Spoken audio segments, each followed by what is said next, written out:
Hi viewers, welcome to Disha TV. Cancer ప్రస్తుతం మానవాళిని భయాందోళనకు గురి చేస్తున్న మహమ్మారి. ఒకప్పుడు ఎక్కడో ఒక దగ్గర క్యాన్సర్ వచ్చిందనే మాట వినిపించేది. కానీ ఇప్పుడు ఆ మాట మన చుట్టుపక్కలే వినిపిస్తుంది. దేశవ్యాప్తంగా క్యాన్సర్ కేసులు, మరణాలు భారీగా పెరిగిపోతున్నాయి. క్యాన్సర్కు చికిత్స ఉన్నప్పటికీ అది కేవలం ఫస్ట్ సెకండ్ స్టేజ్లలో మాత్రమే ఖచ్చితంగా పనిచేస్తుంది.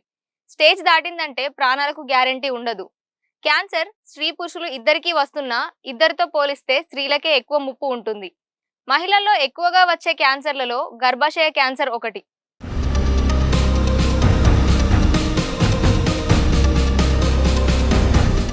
అయితే ఇతర క్యాన్సర్లకు వ్యాక్సిన్ లేకపోయినా దీనికి మాత్రం గర్డాసిల్ అనే వ్యాక్సిన్ అందుబాటులో ఉంది. Prevention is better than cure అంటారు కాబట్టి మహిళలు ఈ వ్యాక్సిన్ తీసుకోవాల్సిన అవసరం ఎంతైనా ఉంది. సాధారణంగా ఈ వ్యాక్సిన్ తీసుకోవాలంటే వేలు ఖర్చు చేయాలి.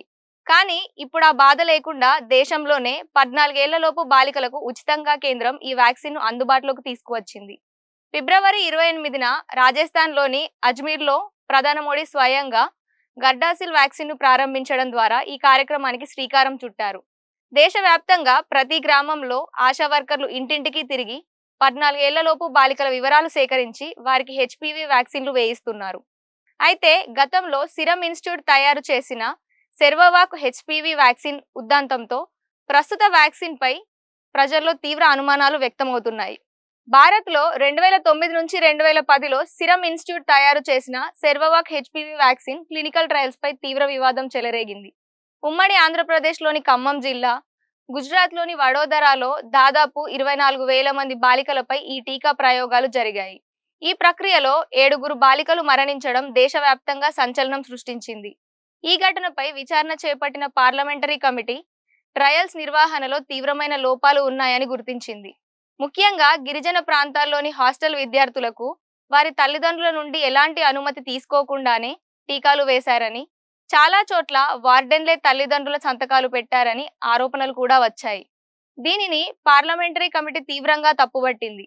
అయితే విచారణ అనంతరం ఈ మరణాలకు వ్యాక్సిన్ తో ఎటువంటి సంబంధం లేదని, వారంతా వివిధ కారణాలతో చనిపోయారని ప్రభుత్వం అధికారికంగా ప్రకటించింది.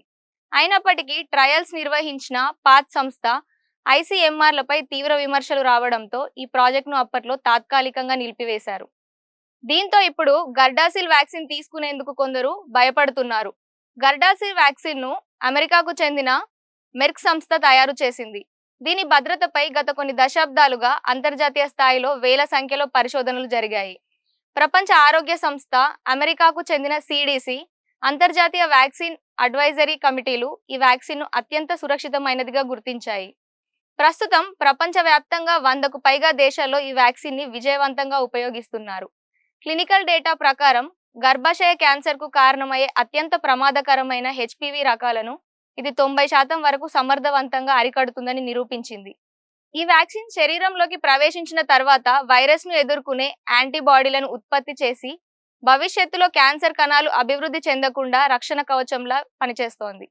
ప్రస్తుతం ఆస్ట్రేలియా, అమెరికా వంటి దేశాల్లో గర్భాశయ క్యాన్సర్ కేసులు గణనీయంగా తగ్గడానికి ఈ వ్యాక్సిన్ ప్రధాన కారణమని వైద్య నిపుణులు స్పష్టం చేస్తున్నారు. ఏ వ్యాక్సిన్ తీసుకున్నా జ్వరం, ఇంజెక్షన్ చేసిన చోట వాపు లేదా తల తిరగడం వంటి సాధారణ సైడ్ ఎఫెక్ట్స్ ఉండడం సహజం. ఒకవేళ తీవ్రమైన సమస్యలు తలెత్తితే దానిని పర్యవేక్షించడానికి ప్రతి జిల్లాలో ఏఈఎఫ్ఐ కమిటీలు సిద్ధంగా ఉన్నాయి.